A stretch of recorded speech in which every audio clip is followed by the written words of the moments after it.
Hello friends, movies all অ্যাবাউটে আপনাদের স্বাগত। আজ কিছু টুকটাক ইনফরমেশন নিয়ে এসেছি আপনাদের সামনে। রণবীর সিংকে নিয়ে ফারহান আখতারের ডন 3 বানানোর কথা ছিল, বাট সেই মুভিটা শেলভড হয়ে গেল, যদিও এর এখনও কোনো অফিসিয়াল অ্যানাউন্সমেন্ট আসেনি। রণবীর সিংয়ের হাতে বড় ছবি কিন্তু এখন প্রায় নেই বললেই চলে। নেক্সট আপডেট আবার রণবীর সিংকে নিয়েই। পরিচালক প্রশান্ত বর্মার পিরিয়ড ড্রামায় লিড রোলে থাকতে চলেছেন রণবীর সিং। মুভির নাম হতে চলেছে রাক্ষস।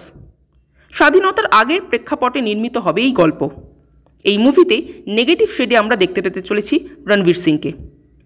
নেক্সট আপডেট হলো করণ জোহর প্রযোজিত শশাঙ্ক খৈতান পরিচালিত সানি সংস্কারি কি তুলসী কুমারী মুভিতে লিড রোল করছেন বরুণ ধাওয়ান ও জাহ্নবী কাপুর। এবার এই মুভিতেই নতুন জুটি হিসেবে যুক্ত হলেন সানিয়া মালহোত্রা ও রোহিত শরাফ। ইমরান খান কামব্যাক করছেন তার মামা অর্থাৎ আমির খানের প্রযোজিত হ্যাপি প্যাটেলের মাধ্যমে। এটি একটি কমেডি মুভি হতে চলেছে। 2015 সালে রিলিজ হওয়া কট্টি বাট্টি ছিল ইমরান খানের লাস্ট মুক্তিপ্রাপ্ত মুভি।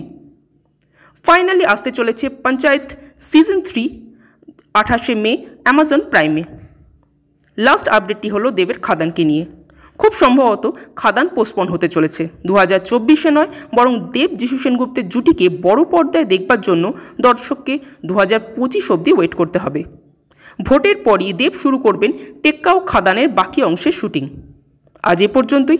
আমাদের ভিডিও ভালো লেগে থাকলে প্লিজ লাইক, শেয়ার ও সাবস্ক্রাইব করতে ভুলবেন না। Thank you.